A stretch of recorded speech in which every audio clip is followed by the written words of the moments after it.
Hi, Dan Homan. Good morning. We seem to be influenced towards weeding out the weak. Like weaknesses are bad things, right? Survival of the fittest. One of the most striking examples of that in my life was the process of becoming an architect. I knew by the time I was in junior high that God wanted me to be an architect, and I used that to guide my decisions even in high school regarding course selection and work opportunities. College was one place where the weeding out of the weak was very noticeable to me. Back then we had what was commonly referred to as flunk out courses, where the students who couldn't make the grade, to them it seemed like the purpose was to get them to drop out of college. In reality, those classes were intended to teach the subject and mold the student. However, I did have one professor who did say to me something along the lines that, it doesn't matter whether I give you a C or a D, because you won't be at this university long.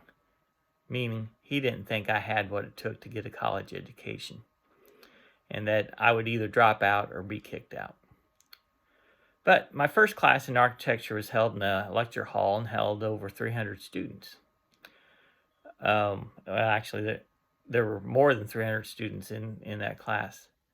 After some explanation by the professor of what being an architect really was, and the professor's invitation to do so, about a dozen students walked out to pursue different degrees. By the time we graduated 4 years later, less than a third of those students graduated with an architecture degree.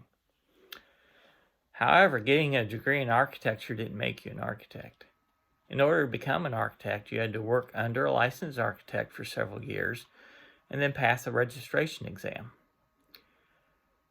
When I took this exam, it consisted of 9 separate tests given over a 4-day period once a year. The test ranged from 2 hours to 12 hours in length, and you had to pass all 9 tests to become a licensed architect. And you had 4 years to pass all 9 of those before you had to start retaking them all over again. I saw many people change their careers after not being able to pass all 9 tests. God gives us gifts and abilities, and He expects us to use them. But sometimes I think I fall into the trap that God can only use me in the areas that I'm good at. I tend to focus on things I can do well and then see what I can do with those gifts and talents for God. This, isn't necessarily a bad thing, except I do it to the exclusion of my weaknesses. Meaning, I don't even want to think about my weaknesses. I don't want to talk about them, don't want to admit that I even have any, and never ever think about God using my weaknesses. After all, for my whole life, the weak have been pushed down, cast out, dismissed, left out, looked over, and I don't want that to happen to me. We don't talk about our weaknesses, and we feel our weaknesses are embarrassing. God wants us to use our gifts and abilities that He gave us, and that's why He gave them to us. But even more, I think God wants to use our weakness. Why? In 2 Corinthians 12, verses 8 through 10, Paul says, 3 times I pleaded with the Lord to take it away from me.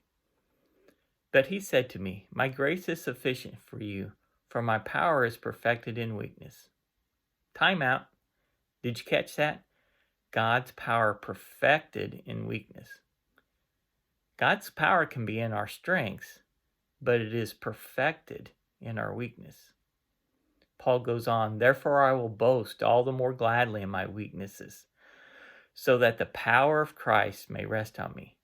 That is why, for the sake of Christ, I delight in weaknesses, in insults, in hardships, in persecutions, in difficulties.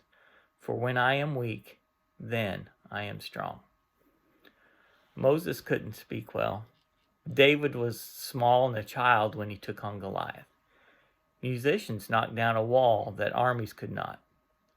God's glory is obvious to all when He is working through our weaknesses. I should not be ashamed of my weaknesses. I shouldn't try to hide them. God may use my weaknesses for His glory someday. Will I accept the challenge? Will I allow Him to use my weakness to make it clear that it is God working and not me? What weaknesses do I have that God could use? What weaknesses do you have that God could use? God bless.